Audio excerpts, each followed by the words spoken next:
So I've mentioned it before that I'm in a new city, and I keep coming back to footage that I shot while I was still in the countryside.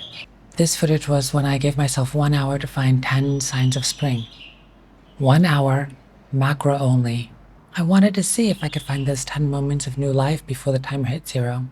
It was only about a month or two ago that I shot this. Feels like a whole different life now, but I still like what we found digging through those cracks. Let's go back to that countryside feel. Now, I don't have a dedicated macro lens out here. I just have my 24 to 70 kit lens and this extension ring. It kills infinity focus, but it lets me get close enough to see whole worlds inside of a single bud. Spring is a perfect excuse to stop thinking big and shoot small.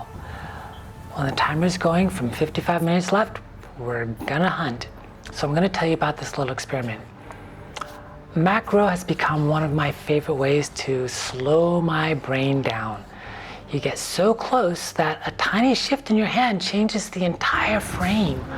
When you lean in on spring, you start to pick up all these different small rules of the season.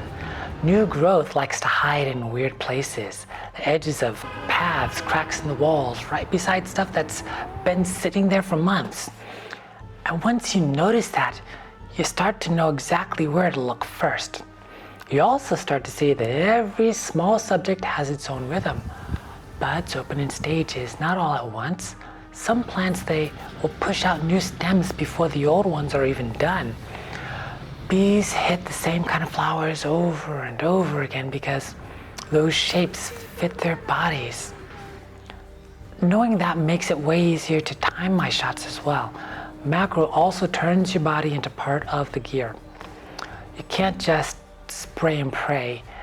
You've got to be intentional. You're using your breath like a tripod, timing your shutter with your heartbeat. You're waiting that extra second for the movement to settle. It feels more like meditation than just like content.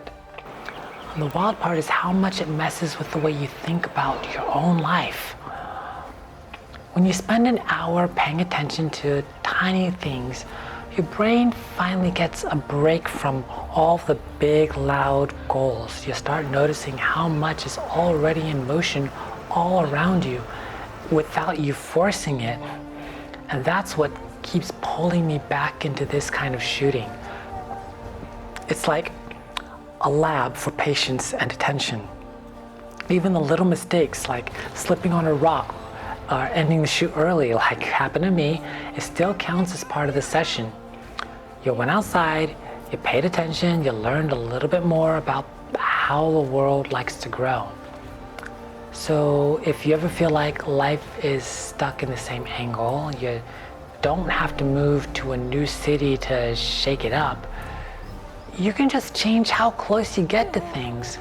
Change your view of things, grab your phone, walk out your front door, and look for 3 tiny signs that something is growing where you live. A bud, a bit of moss, a leaf that wasn't there last week. Anything. Treat it like practice, not a masterpiece. The gear that you already have is enough to start paying attention. And if you post what you find, tag me. I want to see what spring looks like in your part of the map. So yeah. This has been a wonderful experience for me, and I hope that you can find some magic and a new perspective on looking at things. So it's time to go craft your path.